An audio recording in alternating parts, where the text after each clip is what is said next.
दोस्तों, जिस तरह से हमने पिछले विधानसभा लोकसभा चुनाव के अंदर मोदी मैजिक कम होता हुआ महाराष्ट्र के अंदर देखा, इसी तरह से मैं आपको बता दूं कि यहाँ पर परांडा के अंदर भी जो है तो मोदी मैजिक या फिर भारतीय जनता पार्टी का मैजिक इस बार भी कम देखने को मिल सकता है। वजह है शरद पवार और उद्धव ठाकरे की शिवसेना।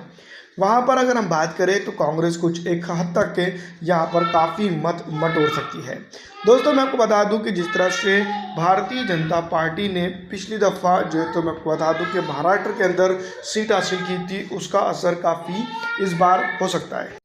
तो मोदी मैजिक को हम अगर आइडेंटिफाई करें परांडा के अंदर, तो परांडा के अंदर दोस्तों मैं आपको बता दूं कि भारतीय जनता पार्टी के लिए नुकसान इस बार हो सकता है, क्योंकि पिछली दफ़ा जब तानाजी सावंत यहाँ से जो है तो भारतीय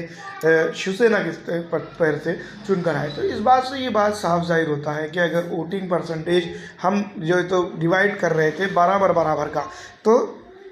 यहाँ पर मैं आपको बता दूं कि बराबर बराबर का वोटिंग परसेंटेज इस बार विधानसभा चुनाव के दौरान नहीं डिवाइड हो सकता है। सीधी तौर पर अगर देखा जाए तो जिस तरह से मैं आपको बता दूं कि महाराष्ट्र के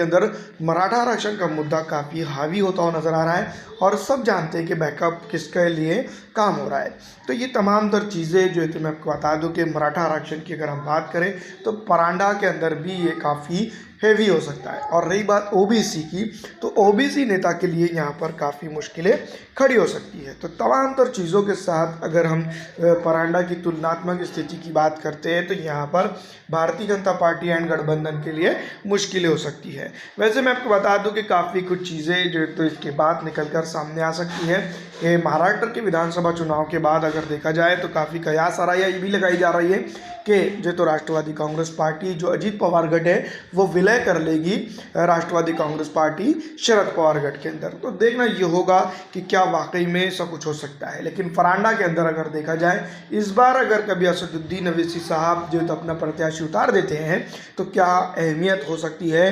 भारतीय राष्ट्रीय कांग्रेस पार्टी के गठबंधन की, क्योंकि आप जानते हैं कि मुस्लिम पिछड़ा आरक्षित समाज का वोट एक बड़ा तबका जो तो ऑल इंडिया मजलिस इत्तेहादुल मुस्लिमीन के साथ इन दिनों खड़ा होता हुआ नज़र आ रहा है। क्योंकि दोस्तों जैसा कि